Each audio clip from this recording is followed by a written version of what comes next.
Sağlık menen bacı ökönü koşkoş gerek da. Bacı al özünçe, sağlık özünçe. Bacı rastamoşka kılgan al. Bacınıkı al tüzdön tüz respublikanski büdjetke gider. Anam bu jigit bunday degen manida aytып atpay, oşo çegaradan kontrolde olbaysыңар баран, oş жерден салыкты алып албайсыңар дегендей. Аны кантип алабыз биз салыкты? Алар ким төлөйт? Сатпай туруп салыкты кантип төлөйт?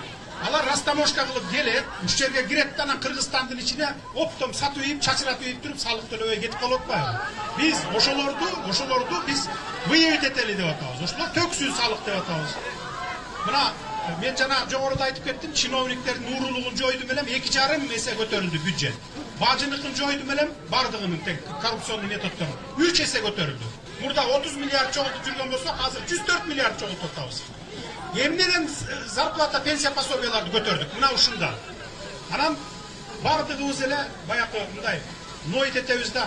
Бизде турмуш начар, зарплат начар, аз, анан пенсия пособия аз, карабайт мамлекет. Эмнеден карайбыз? Биз ушу салыктардан, бажы жыйындарынан чогултуп туруп, ошону уурдатпай, казынага топтоп туруп, анан көтөрөбүз да.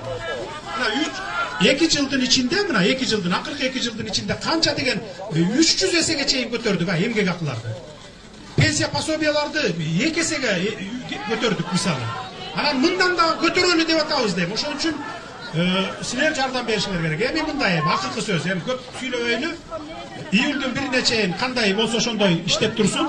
Иштеп тура берсин. Мен азыр өкмөт менен дагы кеңешмеге отурамын.